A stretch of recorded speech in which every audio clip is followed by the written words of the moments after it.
You are about to watch a new episode of My Brother's Keeper podcast, a safe space for men here on the Stephanie M. Seaton Sunday Show channel. Healing, empowerment, transformation. Thank you for tuning in.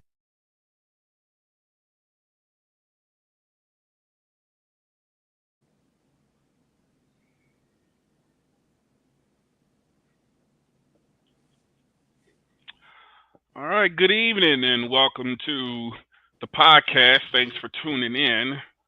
This is the My Brother's Keepers podcast where we talk about men's mental health. We delve deep into it, as deep as the law will allow for this hour and a half that we have together. I am your host, Hilton Young, also known as the poet, GF Soldier.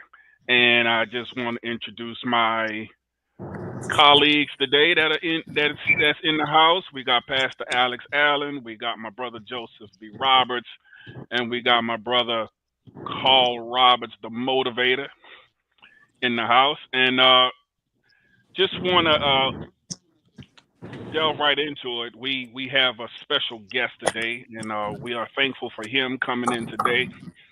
This brother is a deep brother. He's about as deep as they get, deep as they come. Very intelligent brother, educated brother, and he has a testimony, and he has a story for us.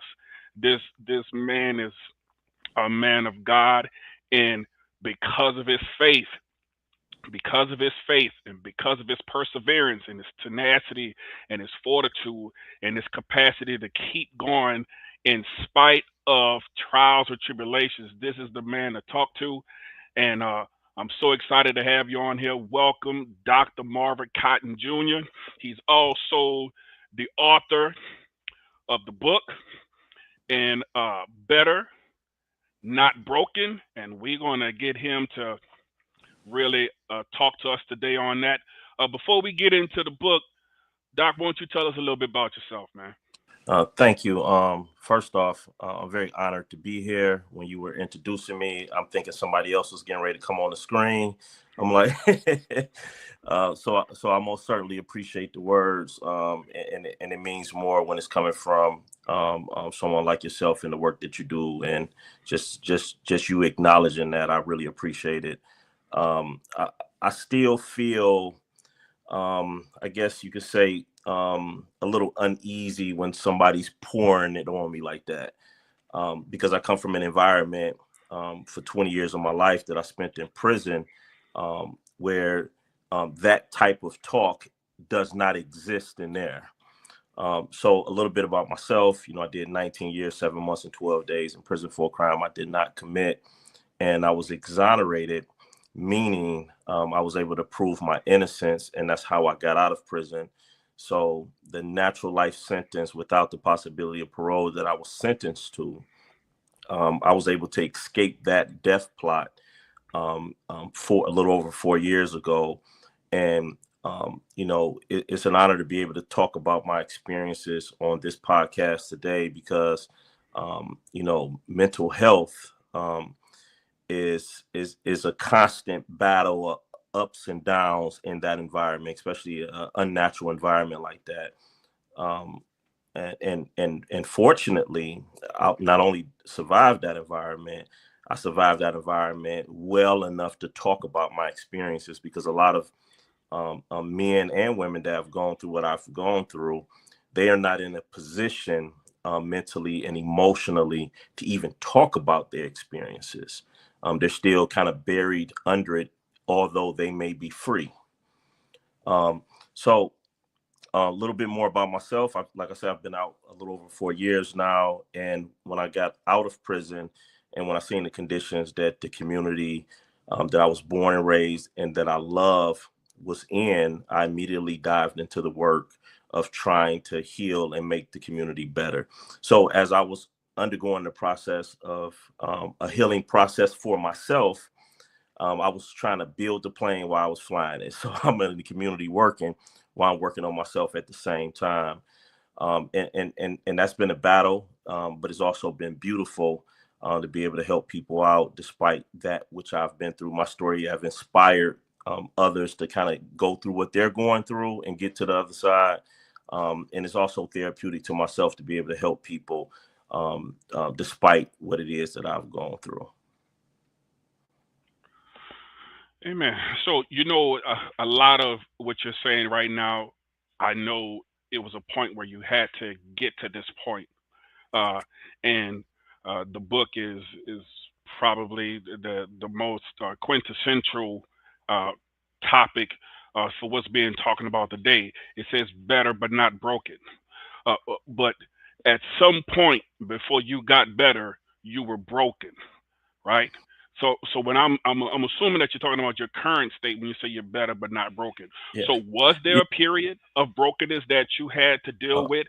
And if so, talk to us about that part. better not broken is not a destination. Hmm. It's a condition that you have to constantly wake up and choose.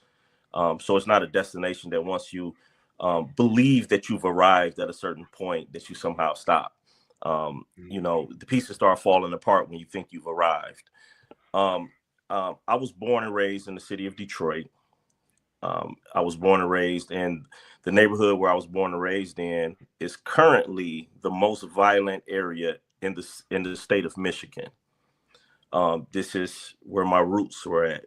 So I was born into a broken society, a broken community. I was born into a broken family, a family that has a lot of trauma.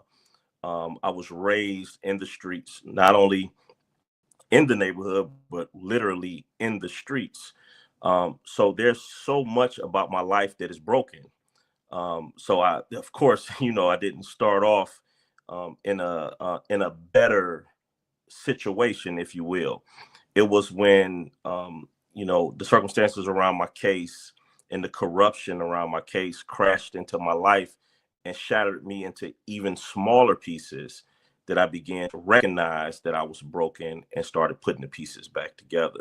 So although I was in prison, although I was fighting a natural life sentence, although I was fighting against all of this corruption and these lies and this wrongful conviction, I was aware enough to know that I wasn't where I was supposed to be and that I needed to do something to fix it. And I didn't know what it was. I just know I needed to do something. And I started the process of growing and reading and studying and building myself up spiritually, building myself up mentally and emotionally, and starting to really identify the weaknesses and the flaws that I had. I figured since I'm in here for something I didn't do, maybe I can analyze some things that I have done. Maybe I can start to do some justice to myself, even though I'm in a situation where I didn't get justice. And that's how my process begun. It's something about being by yourself, and no distractions, nobody pulling you in one way or another. You just in the oven by yourself. You in a prison cell by yourself. You don't have all of the fancy TVs and all of the phones and the distractions. It's just you and your thoughts. And if you're lucky and blessed and fortunate, you find God and you realize that you're not in that cell by yourself, and you can actually start the process of growth. And that's how my story really begun.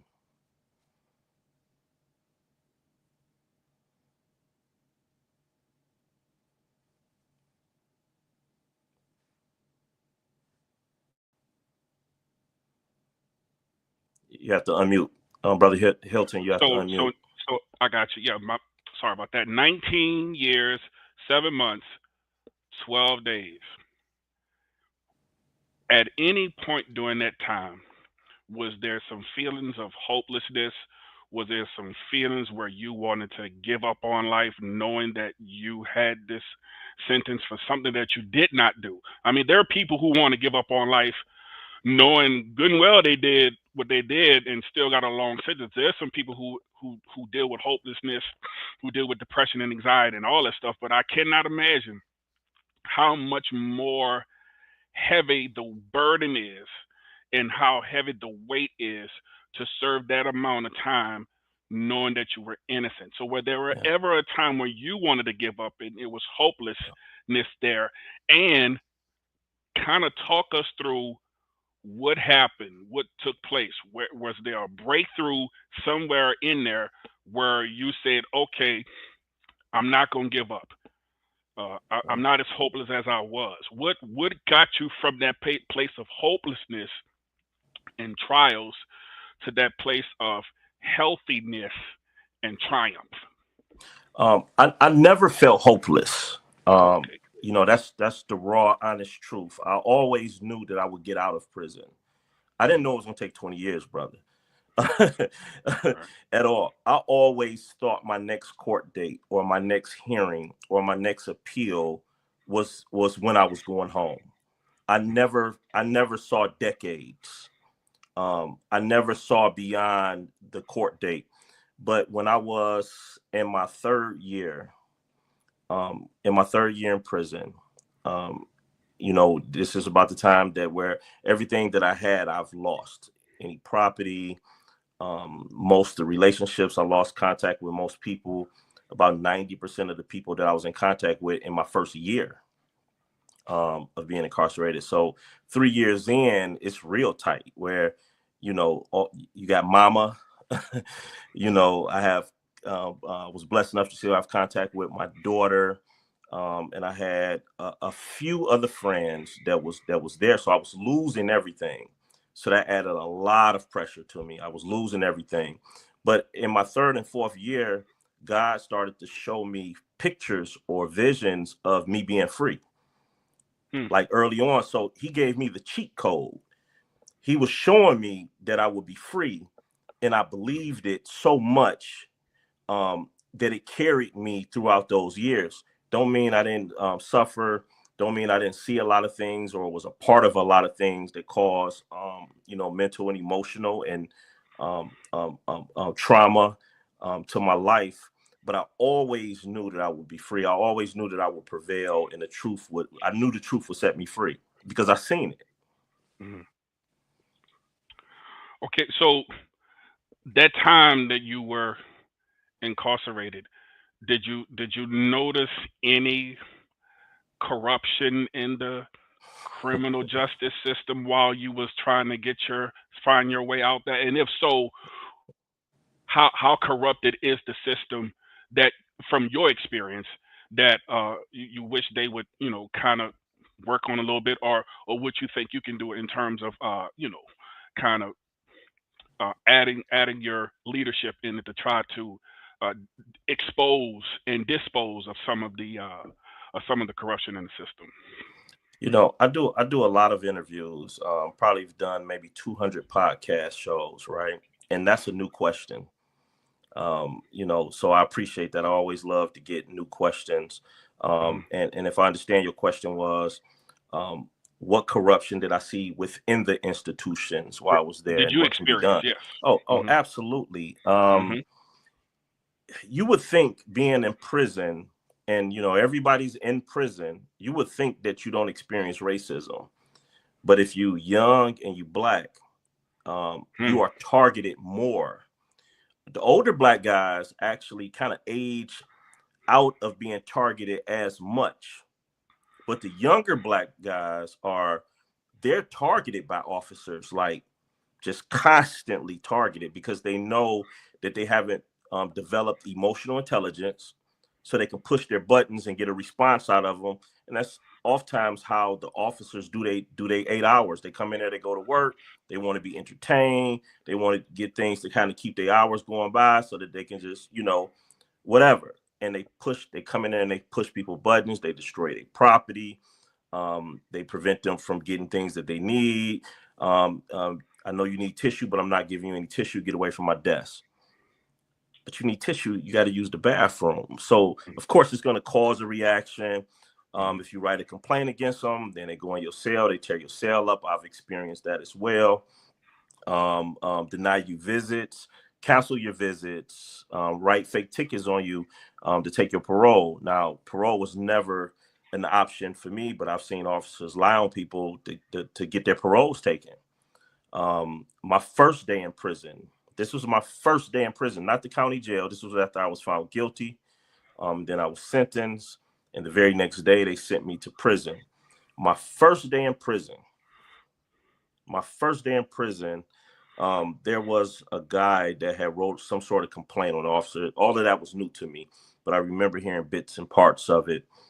And when I was coming in, the officer, I guess he had his hearing and was either found liable or whatever, but he was upset. He was crying. He was beating on the walls and everything. And he left out. They made him leave the institution.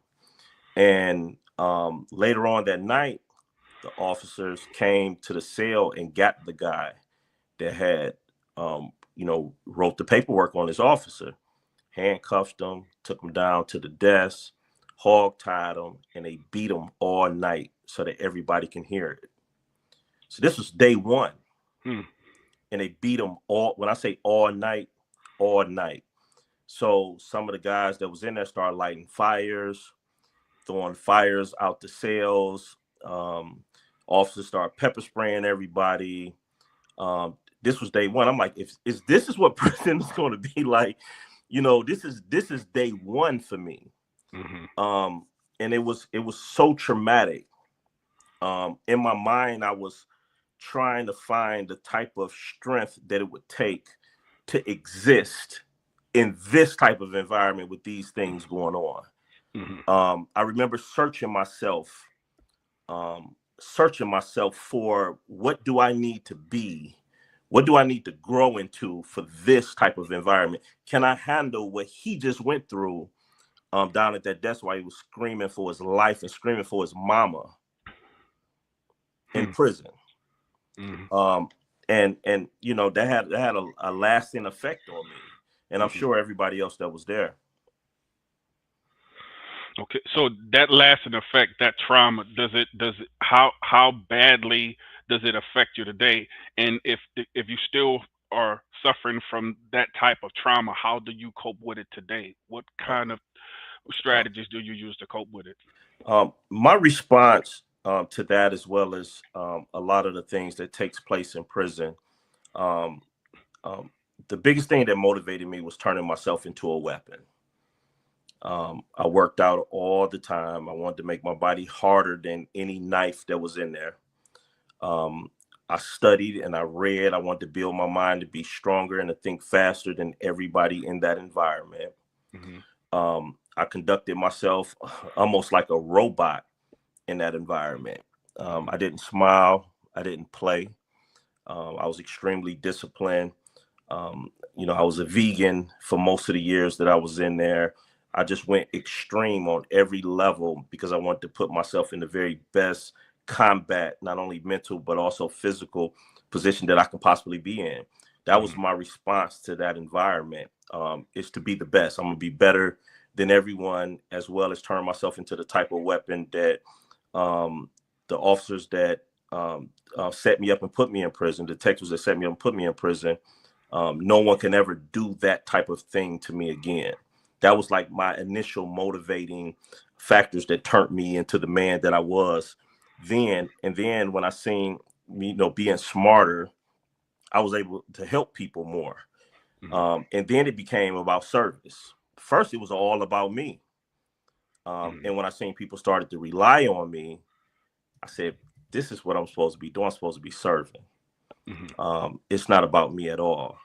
And that's when I started mentoring and teaching and speaking and organizing, which got me in a lot of trouble in prison because they don't want you to be none of those things. And I had a lot of influence. And the influence that I had kept me safe from officers. But it did get me in a lot of trouble as far as sending me. I went to 14 different prisons. And they applied a lot of pressure in order to break me, send me to some really horrible places in order to isolate and break me. So did it get to the point where, and fellas, if y'all have questions, please don't let me hog it. Don't let me hog it. And I got pretty thick skin, so you can ask me anything. I'm a pretty open book, and especially if anybody can learn from a question that you ask me. Well, that's understood, but we're on a podcast where we talk about good mental health, so hopefully you won't have to develop any thick skin, because that would sound like a defense mechanism. And I think all of us as Black men, we got some thick skin. So hopefully we're in an environment where you won't have to use the thick skin. Hopefully we can make you feel safe enough that you won't have to go to that second gear to pull out the thick skin. But what I wanted to ask was, at some point, you had that serious look and you worked out and you did what you had to do in order to make yourself into that weapon. Is there at any point where that serious approach turned into a smile where you could be more active with the brothers and let them know it's okay to, loosen up a little bit, or did you continue to have that harsh weapon of yourself throughout the whole time you were there? Yes and no. Mm, Yes. I developed my social ability as a strategy to be able gotcha. to break through other people's shell so that I can teach them. But I had a militant type of mind. My shell didn't come off until about a year after I was out of prison. Gotcha. My wife called it putting my human back on. Mm, And that's our thing. We out in public and she feels like I'm disconnected or I'm not having empathy. She tapped me under the table, and I know that means I'm not being human in this situation. mm, Put my human back on. So I say about and a lot of that came from, I describe it like this. When you're in a fight, you don't feel the pain until the next day. right. And especially at this age that we are in, you get into a fight, you're okay, or you work out, or you get into a tussle, or you're wrestling with the children or the grandchildren. The next day you feel it. I didn't feel the trauma from prison until I walked out of prison. When the war was over, Mm-hmm. a profound numbness came over me. Mm, And it affected my eyesight. It affected my hearing. I felt fuzzy. I felt numb. I didn't feel emotion. I didn't have a response. Everybody was happy. Everybody was crying. I didn't feel any of those things. So I found myself pretending mm-hmm. because I didn't want to look weird Mm-hmm. while everybody's experiencing all these emotions due to my exoneration and my freedom. Mm-hmm. I didn't feel it. So I found myself pretending like I can feel what they're feeling, and I'm hugging them, but it took me several months to get that Mm-hmm. numbness off of me, Mm-hmm. to where I actually start I'm crying about commercials now. But it took some time to get there. Mm-hmm. So, would you say that you are fully healed from that experience, or are you still in the healing process of um, that stage? I don't think I would use the term fully healed about anything. Good. That's you good. know I'm 45 years old, and I still feel the pain of stuff I did when I fell off a bike when I was 12. so I don't think I would use the term fully healed with anything. um, but I do have practices that I self-care practices that I do, that I believe give me some sense of balance, Mm-hmm. to where I can function and be good for myself and be good for other people. Mm-hmm. Okay, good. Fellas, if y'all feel free to chime in at any time, because I could go. I'm a therapist, so this is what I do. You know what I'm saying? So, I did have a question. I wanted to jump in. Again, thank you, Dr. Cotton, for being so transparent and sharing your story with us. This is definitely a powerful story, and I'm taking it all in, But what I'm curious to hear from you about is your experience in terms of being able to handle adversity. Specifically, what did you learn about yourself and your ability to handle adversity when you think about how you were before being incarcerated, during incarceration, and then afterwards? I mean, because you as you spoke earlier, you had already started out the gate being in a rough neighborhood, etc. So there's a certain level of survival that has to kick in, being able to handle the toughness of life just from that. But then that transition period into prison and then ultimately out. I'm just kind of curious of what that journey looked like for you, and where did you see your areas of growth or changes in the way you approached dealing with the challenges of life? Yeah. Thank you for that. I was born in a very abusive household. My biological father was very physically abusive, to my mother. So I remember being a child and growing up in that environment. I was scared of every damn thing when I was a child. I remember just being afraid of everything. Loud noises I was afraid of. 4th of July fireworks, I hated. I would hide behind the couch on the 4th of July. I was just afraid. I remember that was so much a part of my life that it was almost like its own character in my life. I didn't learn how to read and write until I was in the county jail at 21 years old. That's when I started the process to learn how to read and write. Because when I was in elementary school, instead of focusing on the work, I was worried about my mother, because I just was in the house with all this arguing and fighting. And, the next day I'm in school and I'm not thinking about anything but my mother. I'm not thinking about this schoolwork. I can't focus on it. And I fell so far behind that catching up, it wasn't even like a concern of mine. But I grew up always feeling afraid. Then my biological father went away and this new boyfriend came. He was even worse than my biological father. And eventually she got with another guy who she eventually married. And, he was a pretty scary guy back then, but he wasn't scary in the household, but he ran them away. And where I believe I get a lot of my resilience from, because I learned how not to be afraid from him. He drilled it in me. He, he taught me a lot of the wrong things, but he taught me how not to be afraid anymore. And I carry that all the way into this very day. So I didn't walk into prison afraid. It was a new environment that I needed to learn how to navigate. But I knew not to break in that environment. It was drilled in me at a very young age. But I think that's where my resilience comes from. Not only the neighborhood I was raised in and the friends that I grew up with, but that particular person in my life that taught me how not to be afraid. So I went into prison. I always wanted peace. I always wanted quietness because I never had it as a child. So once I entered the prison system and became a part of the prison politics, if you will, my whole goal was always to have peace on the prison yard. And I had all types of self-righteous tactics on how I accomplished that. Sometimes I was wrong as hell, excuse my language, it's the truth. But my whole objective was just to have peace. And I accomplished that. At 14 prisons that I was at, I was really good at getting everybody to be on the same page. And I believe that is rooted in me never having stability as a child and having a peaceful environment as a child. So when things got chaotic, that's where I function best at. I can function best in a chaotic environment and get everybody on the same page. And I did it time and time again, while I was in there.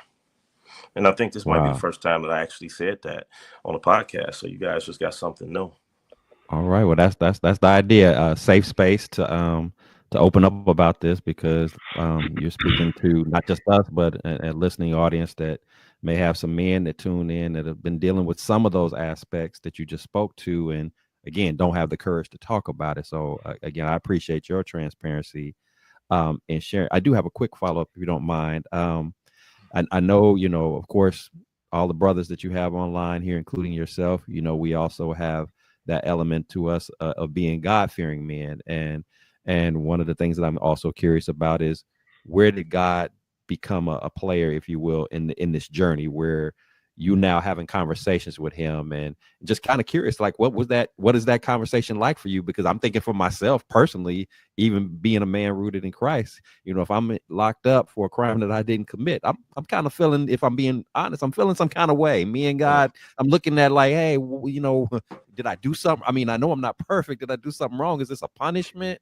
I'm kind of curious as to, what was that relationship with God like, and how did it transition to where you didn't look at him as being a punisher or penalizer per se, but that he was actually going to be ultimately a a part of your journey in terms of leaning on him for strength and comfort to be able to ultimately be in the right frame of mind and overcome this situation to where you can, in the sense of being able to face it head on and not be fearful, and having that confidence that I don't know when it's going to work out, but I believe, and I heard you say that earlier, I knew it was going to work out, even though I didn't know how it was going to take this long or what have you. But I just love to hear you speak to that, what that journey was like for you.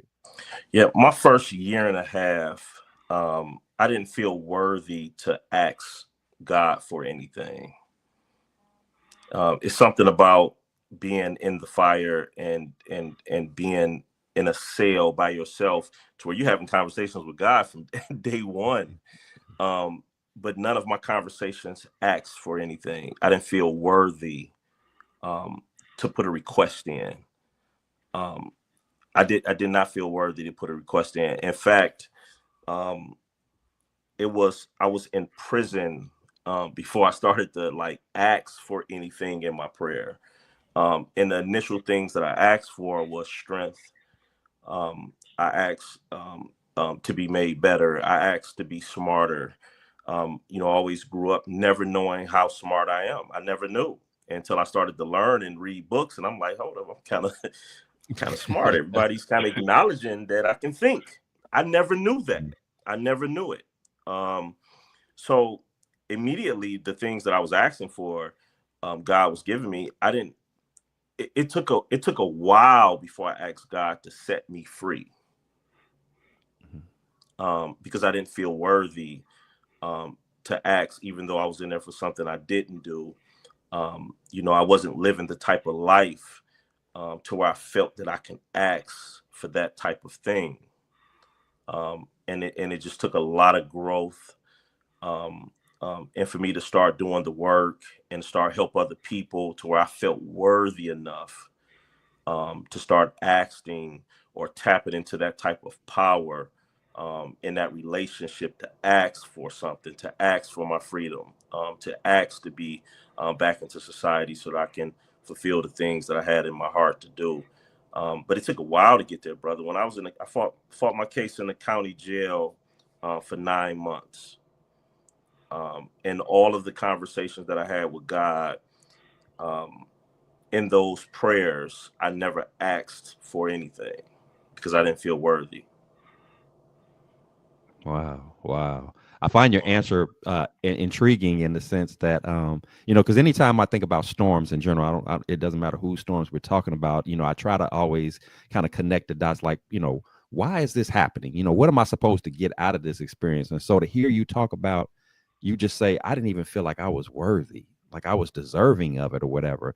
I look at storms and just from my own personal experiences and the experiences of others, I say, you know what, sometimes God will allow a storm to come our way to send a message to us. And I look at, in your case, maybe the situation was what it was to show you that you did have value, that you did have worth. I mean, we would have scripted it different where you didn't have to, spend all that time in jail. But, God has a way sometimes of allowing certain situations to come into our lives to kind of shake our world a bit.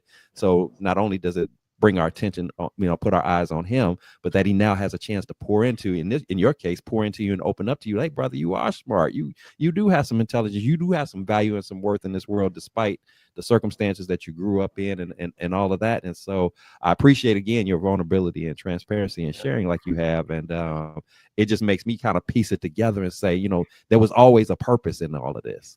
There was also, if we can, some significance. If we can choose our own, if we can choose our own path, we'll end up right where we started. Exactly. Because we'll never stretch ourselves the same way that absolutely. We'll take out all of the difficult. We'll take out all of the pain. Right. We'll take out all the things that take a lot of time. We will take out all of the things that we would need in order to shape us to receive the blessing. We'll take out all of those things, and yet we'll still have our hand out looking for the blessing. But our hands haven't been formed in order to hold the blessing. So I knew early on that I was going through for a purpose. I didn't know exactly what that was, but I knew that I was being shaped. I knew that a lot of things were being beat out of me. Like I said, I wasn't living the type of life to where I felt worthy. So all of those things had to be beat out of me, or burnt out of me. But you put things in a fire, it burns off that which is not pure. It burns all that off when you're in the fire. And if you just put something in the fire quickly and you pull it out, I guess I really had something on me. He left me in the fire for 20 years, but it was absolutely necessary, for me to be who I am and doing what I'm doing now. And I'm not foolish enough to believe that just because I went through this thing, this huge thing in my life, that God is finished putting me through things in order to make sure that I'm prepared to do what I'm supposed to do in the future. Yeah. He's reclaiming your time right now, allowing you to be a blessing to so many people, many of them that you haven't even met yet. So you already blessing us this evening and sharing as you have, man. If we have any doubts about what resiliency look like, you are an example right here what that is. So, we want to reflect back on those nuances that we complaining about and moaning about, reflect on Dr. Cotton, because he has already dropped some gems and nuggets on us. So again, man, I appreciate you sharing. Yeah, I have a chapter in my book called Suffering Well. It's something I learned about myself. I didn't know that I had the ability to really suffer well. And what I mean by that is I don't suffer people well, but I suffer circumstances very well. You can put me in the worst of circumstances and I will sit there. I will outlast the person that's controlling the circumstance. I've been put in the hole in prison, for fictitious reasons and I would never complain. What they're used to is they do something to you, they put you in the hole, and then you're beating on the door, asking for a supervisor, which is a sergeant or a lieutenant, and you're beating on the door. You did this to me, you did that to me. They will put me in a hole, and I go lay down, and I meditate, and I pray. And then I get a little pencil. They give you these little pencils in there, and I stack up on a lot of little pencils, and I just start writing. Never go to the door, never complain, never ask why they put me in there, never ask when they're going to let me out, or none of that. I would just sit in there and suffer the circumstances because I didn't want to give them the pleasure of what they was expecting or anticipating my response would be. But what I learned in that is if you can ignore, pain has a purpose. It has a purpose, and it does not feel good. But if you can get past the pain and see what the pain is indicating, like the pain is indicating something is wrong. And if you can get past the pain and just deal with the thing that's wrong, you can grow. Love that. That's powerful, man. Grow. That's powerful. I'm sitting here listening, pardon my four-legged space creature here. I want to say it's erroneous or it's amazing because one thing that's been in my brain all week is no matter where you are, physically, spiritually, mentally, if you're gifted, you're still required to operate. And I think and I believe that that's one thing that we get caught up in the crevice of life, and it's okay to analyze. And like somebody once told me, if you can't progress, don't regress, just reassess. And looking at and listening, Joseph gives us biblically the premise of what it's like to be framed and thrown somewhere you have no business being,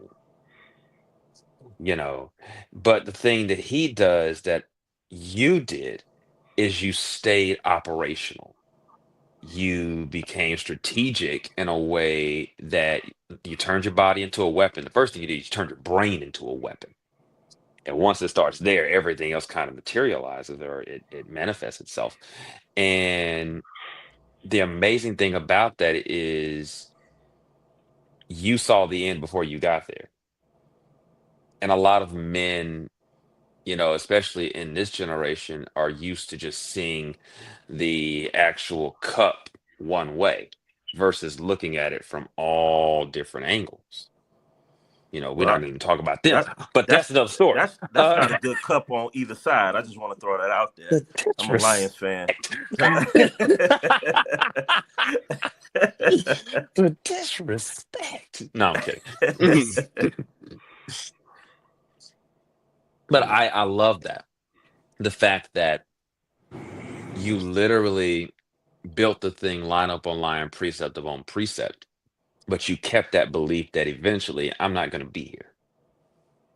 You know, and the thing is, like I tell people all the time, they can't beat you until you quit, you know. Um, that's the amazing thing. I just wanted to interject that. But the PTSD is the question for me. Post-traumatic stress disorder. I am a PTSD survivor. I'm med every day.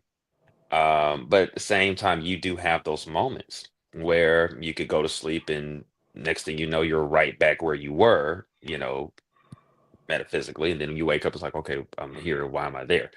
Um, do you have a bout with that still?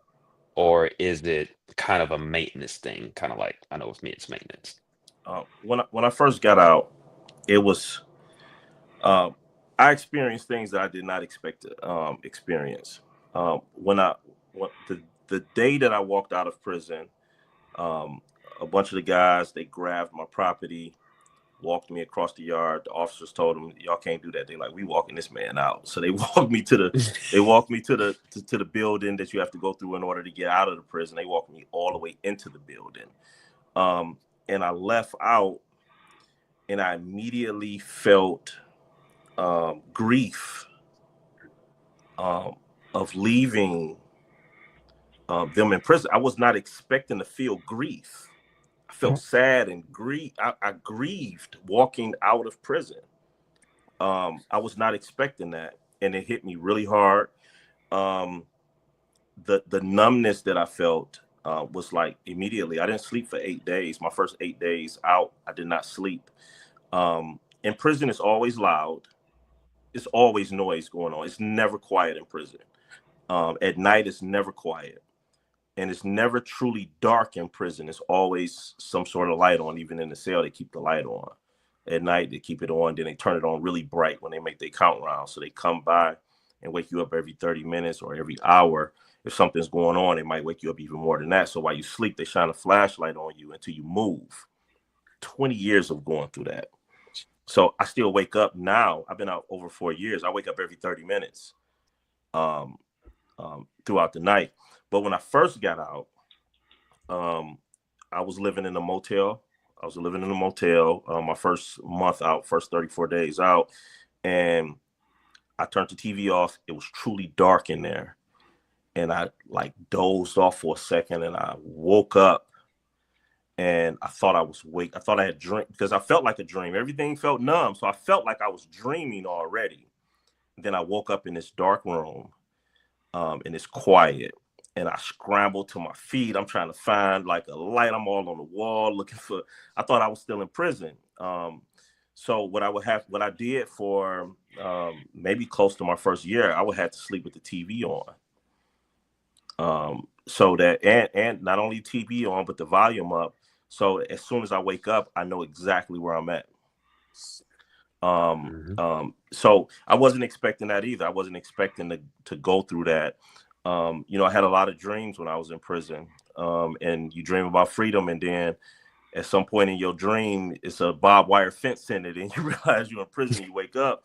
So I thought every time that I went to sleep that I was going to wake up actually in prison. So, like I said, I wasn't expecting to go through that. I still don't sleep good, but I don't have that type of thing going on anymore. But I still don't sleep. Gotcha. So I want to say something. First of all, I'm glad you got out, Dr. Marvin.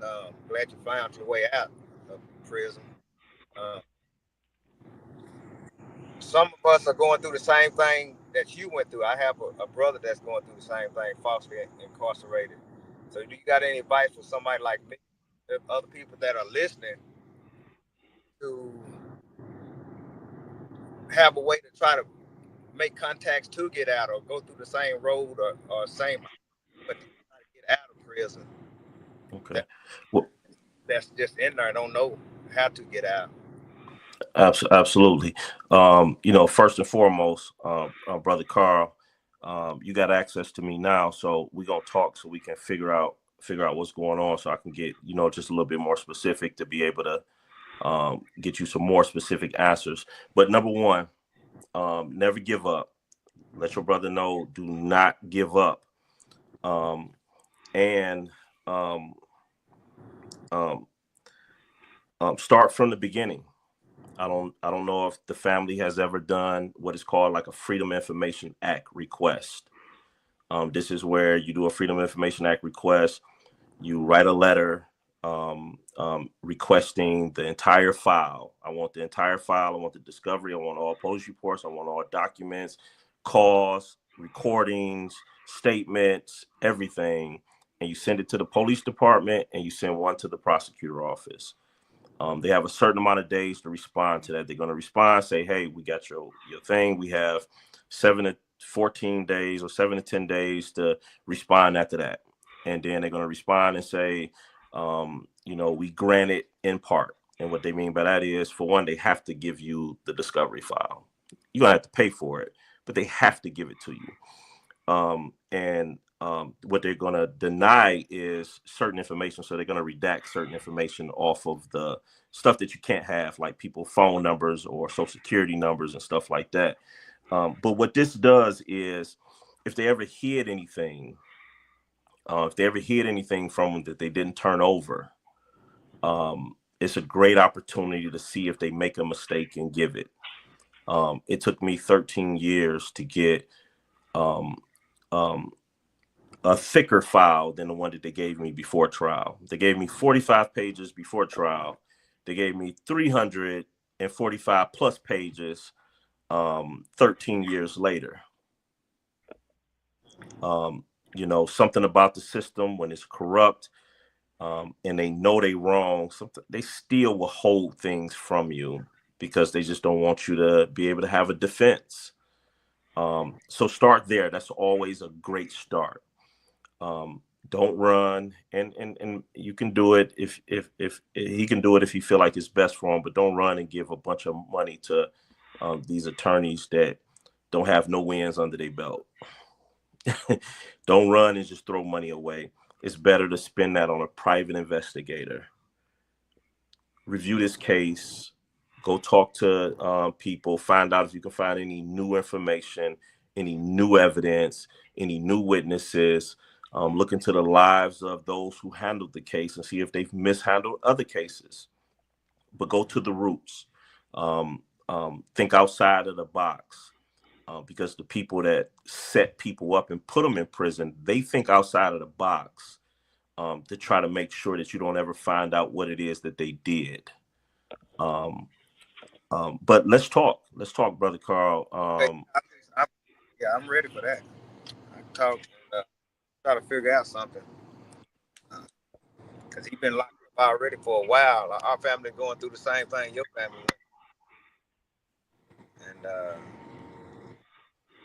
went.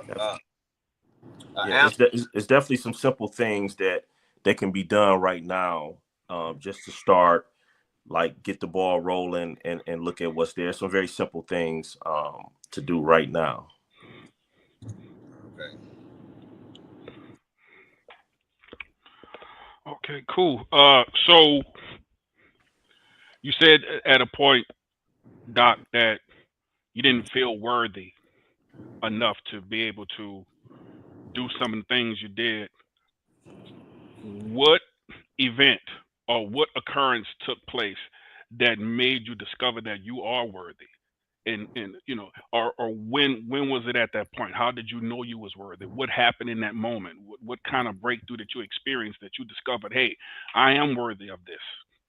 Right.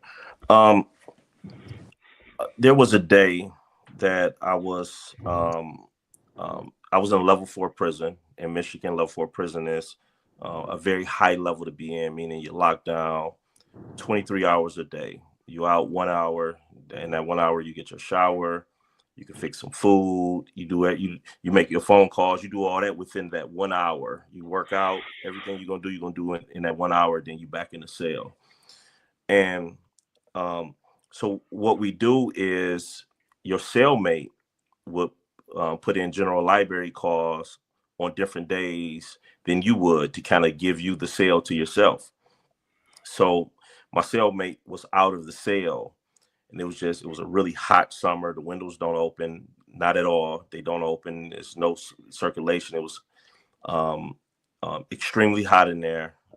It was the summertime. It was 2002, summer. And I remember being in the cell, and I sat down on this concrete slab that's, the seat to the concrete desk that's coming out of the wall. And I sat there, and I remember just feeling the need. I was losing everything at this time, like, people not responding to my letters, phone calls are not being answered. I'm losing everything. And, like everything. My house was gone. My car was left on the street. Somebody crashed it up. Everything is just gone. And I remember asking, I said, I just want to be the type of man that can hold on to something. I'm losing everything. I need to grow so that I can hold on to something. And I was very specific about, just growing physically and mentally, and emotionally and spiritually. I knew that my growth was rooted in my spirituality. I knew it. I didn't know what it looked like though, but I knew it. And I didn't know what I would look like being better. I had no vision in my mind of what I looked like better, but I knew I wanted to be better. And I said it out loud. I was in the cell by myself, and I literally said it out loud.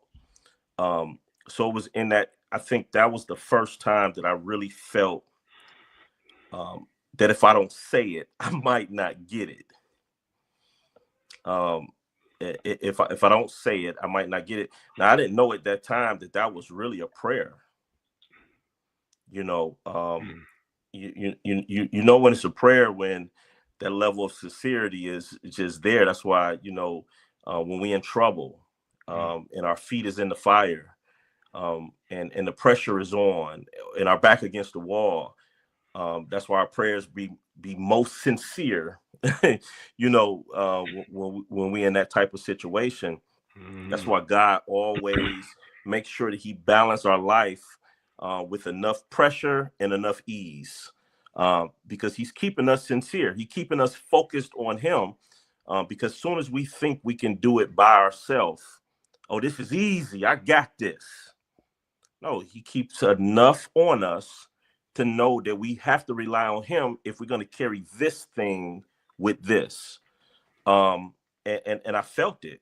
And I believe that when I acknowledged that, in that moment is when my real growth started to happen.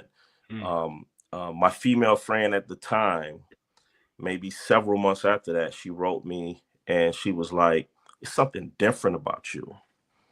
She was like, "It's just like," she was like, "It's just something different." She like, "I can't really put my finger on it. Something different about you." And this is the person that motivated me to how to read and write. I sent her a letter, a chicken scratch letter, as she called it, when I was in the county jail. And she was like, "Don't you ever send me anything that looked like this again." She was like, "It's misspelled words in here. It's missing words. It's sloppy, and they don't have no emotion in it. You too smart to be sending me something like this." I married her about 1.5 years ago. Congratulations. A good friend to have, man. Good friend to have. Hey, that's a friend to have right there. I'm just gonna put it out. Absolutely. So we're complete opposites in every way. We don't even see colors the same. I don't know what's wrong with her eyes, but we don't even see colors the same. But she's always been a motivating factor in my life. I met her 13 months before I was arrested. 13 months before. And she answered every phone call for 20 years. Wow. A great friend. That's a keeper. Always, she's bent on doing the right thing. Wow. She's not going to lie to you. She's not gonna lie on you, and she ain't gonna lie with you. She's straight down the middle with it, and she's always been that way, even as a young woman. So of course, when I got out, I had to have her. Wow. Look, man, I wanted to say when I raised my hand earlier, you say you was scared of fireworks. Man, let me tell you, nobody was more scared of fireworks than I was. I would run, scream, holler. And I'm from New Orleans, so we eat a lot of seafood. I was afraid of cooked crawfish. I thought cooked crawfish was alive. And after they boiled the crawfish, my sister and my cousin used to come scare me with the little crawfish things. I was scared of flying cockroaches. I don't know what y'all call it in Michigan. I was scared of everything when I was a kid too, man. I don't know how I grew out of that, but I'm glad I did because I was scared of everything. And we had flying cockroaches all over the place. We had little mice and little rats all over the place. I stayed in projects when I was younger. I was scared of all that stuff, and I would scream to the top of my voice. You would have thought you was hearing a little girl. So so when you say that, I resonated with that. It's like, oh man, I'm glad I'm not the only one that was scared of fireworks. Good Lord.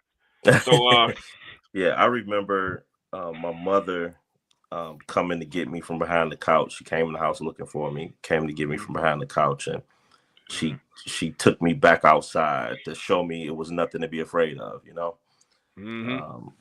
Yeah. I hear that. So I did a little homework, and I'm gonna ask you some questions about some of the quotes I pulled up. This one quote right here from the book, it says, "I found ways to be uncomfortable so that I could constantly remind myself that I was somewhere where I wasn't supposed to be or wanted to be." Yeah. Found ways to be uncomfortable. Explain that. In prison, I noticed immediately that there were men in there that had made themselves at home.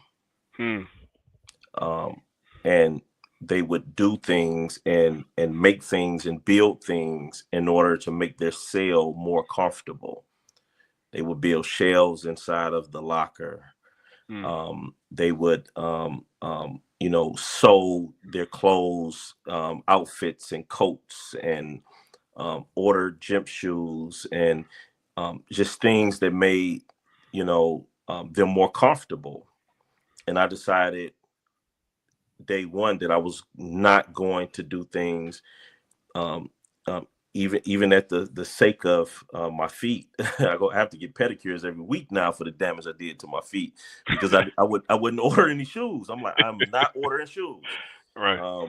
I see these guys walking around here. They look happy to be in prison in those shoes. I am not ordering no shoes. But I never been the type, I grew up around alcoholism and drug addiction. And I'm blessed to have had it have the opposite effect on me, because it was connected to seeing people out of control. And I always desired to have peace. So I associated drugs and alcohol with the reason that this environment is like this. So I've never been a drinker. I've never been a smoker. And in prison, people are looking for ways to escape. So they find ways to get drugs and stuff in there. They make alcohol. Y'all from the South, so I'm sure they can. Guys in prison can make moonshine better than they make moonshine in the woods. Yes, indeed. Let that sugar turn into alcohol. Let it sit there for a minute. Yeah. So they would do things in order to make things more at home. And I refused on every level to get comfortable in prison. So I would find ways to make myself uncomfortable, because that pain reminded me that I was somewhere that I didn't want to be. In the summertime, I wore prison blues all year long. Even on days where I could have wore a t-shirt, I wore my prison blues over the t-shirt, button all the way up to the top, shirt tucked in, and that's how I'm going to work out. I'm working out like this. And I pushed myself to the max every day for 20 years, every day, never relented, not a single day, until the last day, when they called me, and I went to the control center the day that I was going home, and I took the blues off, and I put them on the floor, and the officer came in there and was like, yeah, pick those blues up and put them over there. I said, them ain't my blues, man. Them yours. You pick them up. I'm not picking up nothing. So,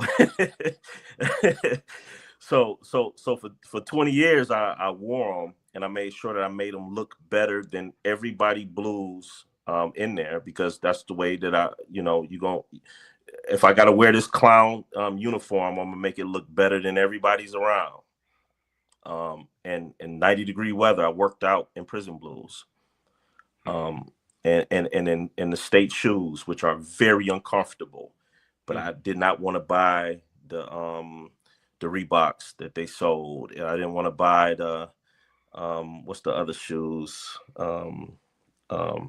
They're actually pretty comfortable. I have some now, but I did not want to buy them because I did not want to, even buying an extra Foot Locker to put stuff in. I refused to buy anything that made it seem like I was like planning my future in this environment. I refused to do it. I had another question to what you just spoke to. I'm curious to know how much of that discipline that you exercised on the inside followed you once you got released, to make sure that you never allowed yourself to get so comfortable where you didn't have an opportunity to grow, and develop and experience things. How am I trying to say this?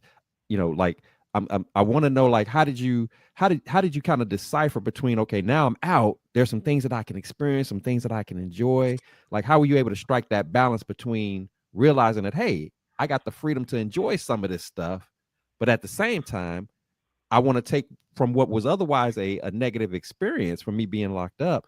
I want to still take the discipline element of it to make sure I don't stay in my comfort zone, that I continue to build upon that and allow myself to, again, to grow and develop in ways that prison might have restricted me from doing or limited me from doing. But now I have the freedom to go to level up, to do it at a much higher plateau. So I'm kind of curious how that transition happened for you with that discipline, as well as just giving yourself permission to experience life. Like you said, now I get now I get pedicures every week. I didn't do that before. Now I treat myself to a decent pair of shoes. I didn't do that before.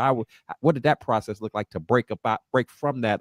I guess the best way to say it, that institutionalized mindset into, hey, I'm a free man, able to do, all types of things without limit. How would that transition process look for you? A lot of things that helped me be successful in prison. In principle, I hold on to those things in life now. There's some things that my wife just was like, no, that's not going to work. that's just absolutely not going to work. But staying up later and getting up earlier than everyone. I still have the work ethic that it took for me to prove my innocence and get out of prison. That same work ethic, I still have that same work ethic. You're not going to outwork me. When I was in prison, and my workout was the best in the system, you're not going to outwork me. It's not the same anymore. That's one of the things I lost. But that same work ethic is still there. You're not gonna outgrind me. I remember walking the prison yard one day, and I just looked and was like, there's a warden that's running this entire prison. This is a small city. It's a warden running the city.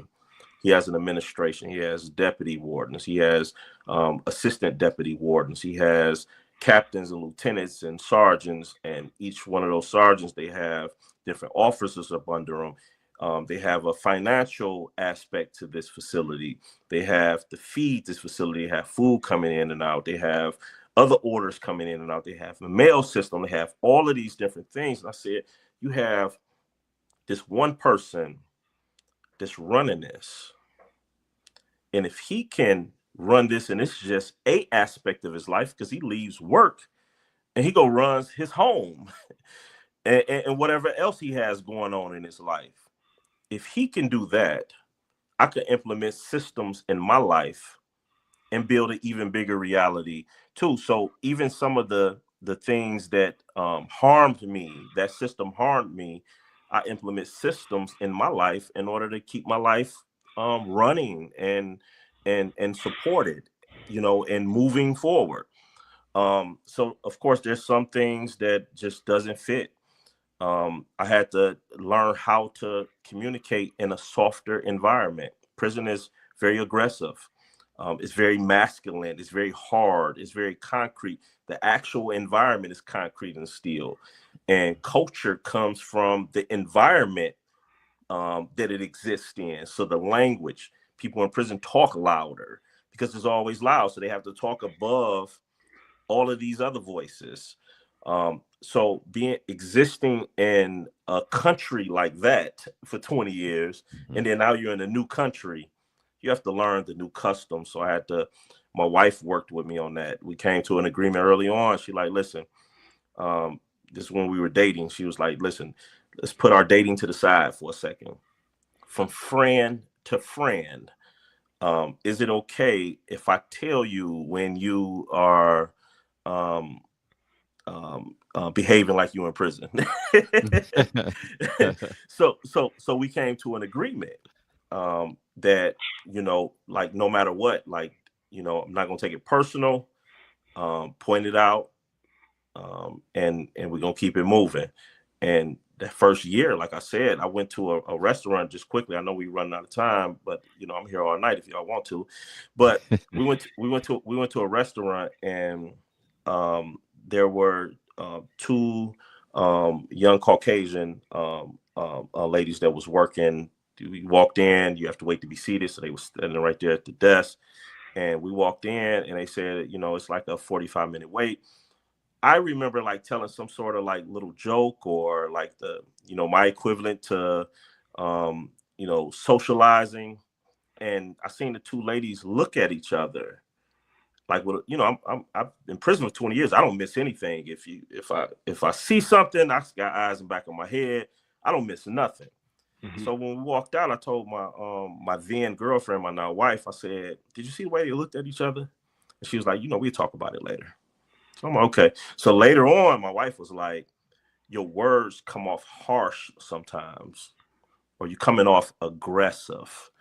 And I was like, "No, I'm not." She was like, "Yes, you are." So it took time to kind of learn how to clothe my thoughts and my communication in a way that it doesn't smack up against people like the environment that I was in, to where it's necessary to talk to people a certain way, even in friendly conversations, because any sign of weakness in any way in that environment, you literally have predators in there, different types of predators, sexual predators. You have people preying on people to rob them because their family don't send them any money. And in the other people's families do send them money. They want it. They want to eat. They want the things that they perceive as valuable in that environment. So you have different types of predators in that environment. So they're always sniffing and looking for weakness. The officers are looking for weaknesses. They're looking for something to exploit. So that culture of that environment produce a certain type of standard of communication, if that makes sense. Yeah, absolutely. Absolutely.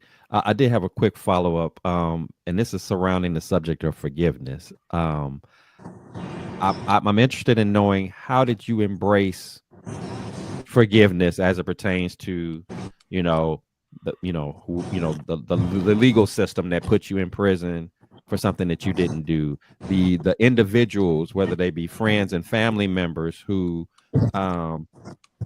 just basically forgot about you while you were on the inside, and then you get out and you might have encountered a few of them. Hey, we glad to see you. And you're thinking to yourself, I've been here 20 years. I ain't heard from you. You got a letter, a visit, or nothing like that. Now you happy to see me. I'm curious, what was that forgiveness process like for you? And what was that initial response to you the first time you encountered somebody that you were like, you should have been at least checked in on me or something, and now you're facing them 20 years later? And have you talked to somebody I know? It sounds like you talked to somebody I know. So it's a chapter in my book called Apology Tour. Mm. This is when I'm talking about in that chapter, when I learned the value of asking others for forgiveness. But I also learned the value of forgiving myself as well. Now, I had nothing to forgive myself for dealing with this case, but I did have to forgive myself because I blamed myself for not being smart enough to battle with those that were lying against me. Like, I carried guilt around for allowing them to do that to me. So on my apology tour, I wrote letters to, I was a womanizer. I wrote letters to everybody that I can even think of. I had my cousin driving around getting addresses off houses. Like, you remember that one girl that lived on the third house? Go get her address. I want to send her a letter. I had him riding around, and I got a really solid, my right hand, a really solid guy. He rode around everywhere getting addresses for me. And I went on my apology tour. I wrote letters and apologized to everybody I can think of, for the most minor of things to the most serious of things. And what that developed in me is an appreciation for forgiveness. But the most important thing that I learned was everybody's not going to participate in the process of forgiveness, but you still have to forgive. So people that I felt had wronged me, I had to forgive them, even though they had done nothing to participate in the process of forgiveness. And I got pretty good at doing that, to where when I walked out of prison, and coupled with that, not only did I get good at forgiving people, and I was intentional about forgiving people. It's something about being buried alive and then getting pulled out of the grave that you don't care about the dirt and the mud that got on you. All you care about is the fact that you're breathing. So when I got out of prison, I was extremely happy. Everybody had a clean slate. Um, um, but I protected myself from putting myself in a position to where I can be used by people. But I wasn't mad at nobody at all. But the thing is, you talk straight to it. Like, how did those conversations go? That people didn't do the right thing? And I have family members that did not do the right thing. Most people turned their back on me. They thought I was dead in there. They thought they would never have to face me again. They thought I was done. Had a natural life sentence. The people of the state of Michigan versus Marvin Cotton, and they won. They thought they would never see me again. And they turned their back on me. People that had done a lot of things they turned their back on me. And they was expecting to have to answer for that when I got out. And they didn't, because I wasn't even mad at them. But the awkwardness, a lot of them are crushed under the awkwardness of knowing that they should say something, but don't know how to say it. So here I go smiling. How you doing? Yeah. It's great seeing you. And they looking weird. They're acting weird. Some of them even assassinate my character behind my back, because it makes them feel, just a little better. Empowered. Because although the easy thing would be to say, listen, I was wrong. I don't know how to fight the state, and I turned my back. I thought you was done. There's nothing I can do. I'm sorry. I hope you live life well. And that would be good enough, even though I didn't need it.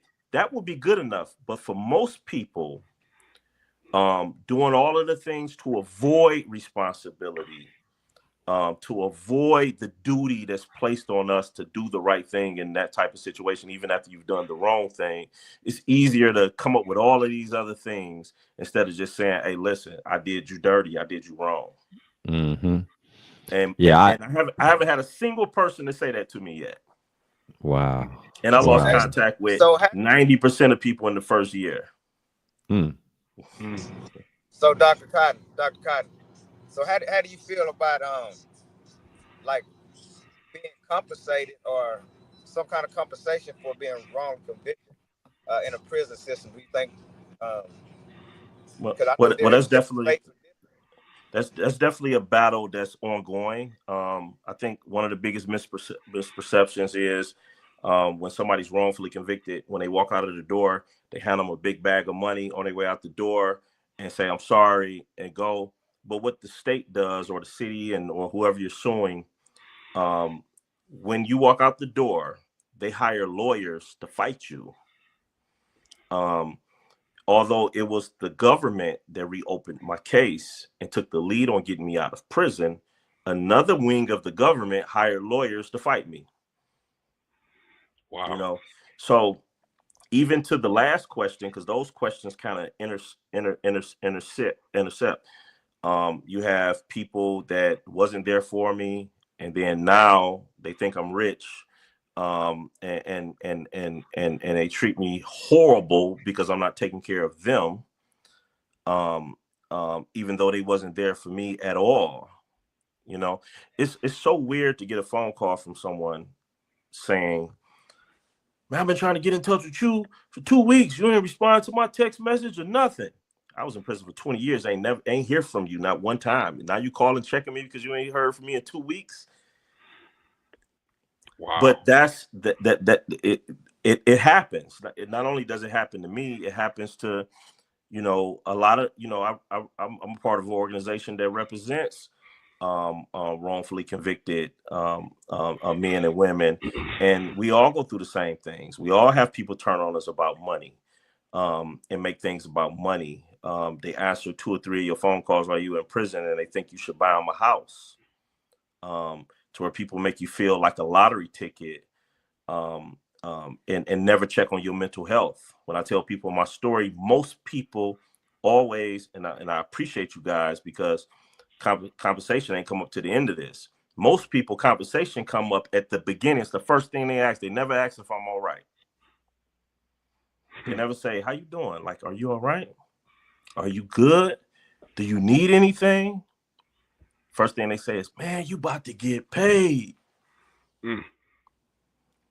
I would like, no one would commit to, we'll give you $10 million if you go do 20 years in prison.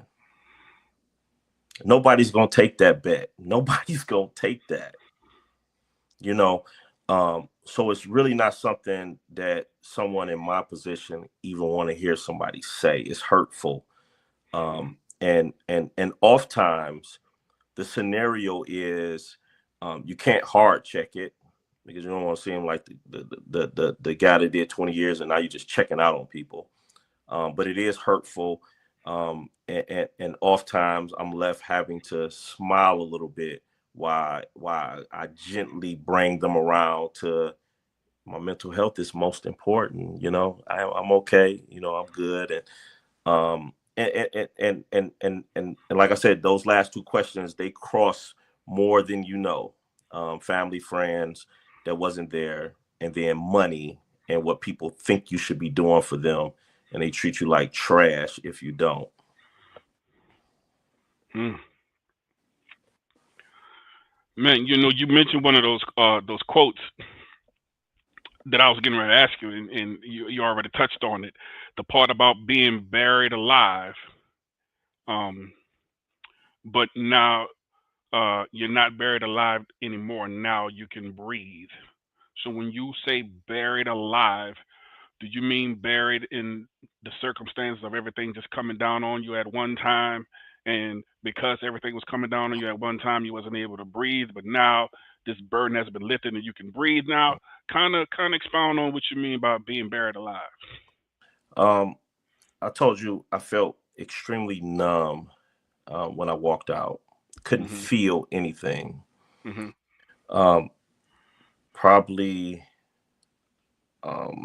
in February. I got out in October, October 1st, 2020. Maybe a couple of weeks into February, I was laying in bed, and I heard a noise, and I woke up.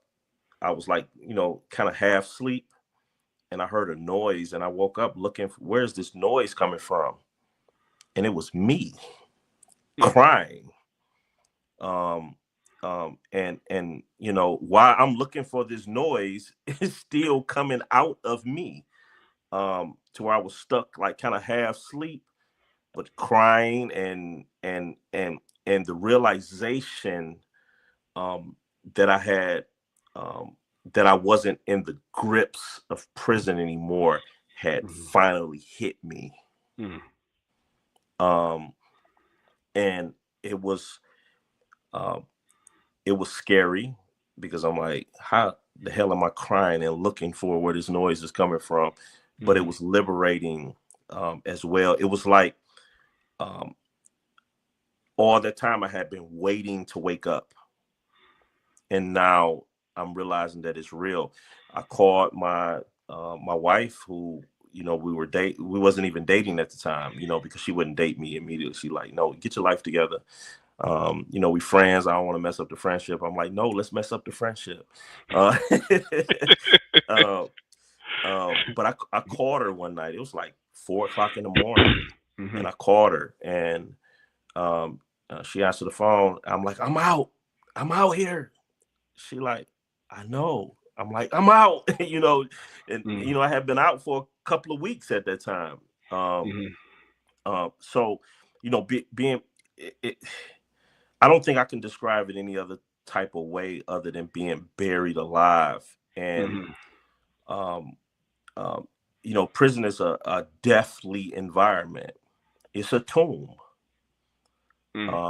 It's literally built like a tomb. Most prisons, I know here in Michigan and other places as well, they build them. They build them to be a little lower, than everything around it, because for tornadoes and stuff like that, you know, they can't evacuate the prison, so they build them to kind of like exist within a ditch. It's like a grave. It's cold. It's a cold world type of environment as well. It's a lot of negative things that take place in there, and it's like being buried alive. You're in prison. It's like you're literally buried alive, and then being buried alive under a natural life sentence. You know, there's not a lot of natural life sentences being overturned, being vacated, being exiled. There's not a lot of that going on. So for that to happen, and the way that it happened, to where it was the government, the prosecutor office took the lead on getting me out of prison. That does not happen. So walking out of there, and it hitting me, it was easy to not be mad at nobody. It was easy not to be mad at nobody. You know, I did the work while I was in there. It's a lot of guys come out bitter. It is. But I did a lot of work in there, and I still do work, but I did a lot of work in there on myself. And not, you know, I even feel pity, for those that set me up. I feel pity for them. It has to be horrible, to be so numb to send innocent people to prison. Like what has happened to you, and what have you done in life to where they probably sleep better than me. I feel sorry for them. I feel sorry for those that they made lie. I feel, you know, to have to exist within that type of fear to where you would do that. I feel sorry for them. I don't feel angry or mad at them. I feel sorry for them.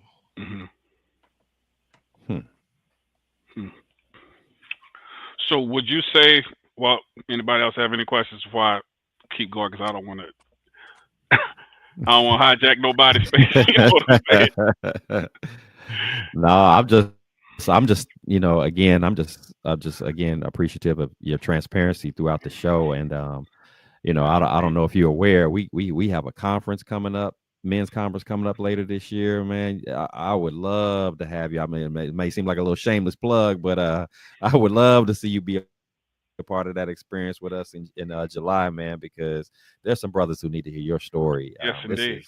This is, I mean, because not just because of the dynamics of it, but it's just the opening up, the willingness to be transparent and be vulnerable. I mean, that's so important particularly amongst men, because we just don't do that. We just don't share like that. And the way you've been sharing man, it's powerful, and it's been a blessing to us. And I know it would bless others who have an opportunity, for whether it's those who are listening right now, or if somebody ever had a chance to witness it. We can talk about that offline. It just came to my mind. I was just thinking, Yes, indeed. man, you need That's a good idea. that's a conversation we need to have. We need to make Yes, this indeed. happen. We need to experience you on another level, because you've We can shared do a it to get powerful you down story here. tonight, Sure. man. And this has been beautiful. So I thank you for your openness in the way Yes, you've shared indeed. tonight, man. So Yes, I indeed. appreciate that. Let's talk. Yeah, man, I'm still chewing on that. I'm still chewing on that, finding ways to be uncomfortable. I'm still chewing on that. That's That, powerful. I mean, there's so much that I could draw from that, and I know we ain't got the time. But yeah, that I'm sticking with that quite a bit. So, would you say at this point you are redeemed, or you're still traveling down that road to redemption? I'm sorry, you kind of went out for a second. Yeah, well, just we're just elaborating on the aspect of how profound this interview has been, and I know Brother Joe was You talking kind of about. breaking up a little bit. I don't know what's going on. Can you hear me now? Am I still breaking up? Am I breaking up, fellas? We can hear They you coming pretty in loud and good. clear. I think Okay, yeah. his connection might be breaking up a little bit. Okay, That might gotcha. be causing the miss. Yeah. Are you with us, Doc? All right, he gonna wait. He's Is coming back. everybody else hearing okay? Yeah, we got you. We got you. Can you hear us good? Okay, Yeah. that's better now. That's better now. Okay, good. Yeah, well, we was just kind of just elaborating on the aspect of the whole interview and how profound it was, and and of course we're gonna talk about offline on how we could possibly get you down there for the men's conference and talk about some things like that, because your story is so profound and so spirit filled and spirit led. There's no way in the world that a brother can hear this and not walk away changed and touched in some kind of way spiritually from your story. And so and like I said, that finding ways to be uncomfortable thing is still resonating with me. There's so many other questions I could ask for that, but I didn't ask for the sake of time. But one more question before we get out of here. Do you feel like you're redeemed, or are you still traveling down that road to redemption? Um, uh, I, I don't think just like healing, I don't think redemption is a destination, but a ongoing process. Gotcha. I think when you look at the word redeem, when you redeem something, you get it back. You redeem, some money that's owed to you. You get it back. You don't get it back until you fulfill your purpose. You have to pay with fulfilling your purpose in order to redeem that title or that status of redemption. You have to pay for that. And I believe the only currency is to fulfill your purpose. You have to fulfill your purpose in order to exist on that plane of redemption. So, apology for when I told you I went on my apology tour, and asking for forgiveness and forgiving. And I believe all of those things are steps to position us to do our purpose. But I believe redemption and purpose is attached to each other. You can be good all you want, but you can also be good for nothing if you're not fulfilling your purpose. So you can never step on anybody's shoes anymore. Do that makes you redeemed? If you're not walking in your purpose in those shoes, that you're not stepping on nobody's toes in, then you can be redeemed. Awesome. Well, look, Doc, we're so honored and so privileged that you graced us with your time. You probably could have been doing anything, spending time with the wife, but we appreciate you spending an hour and a half of your time to bless us, man, with your story, and we appreciate you. Like I said, when I introduced you, I knew what I was getting. I don't think my introduction was good enough, to be honest with you.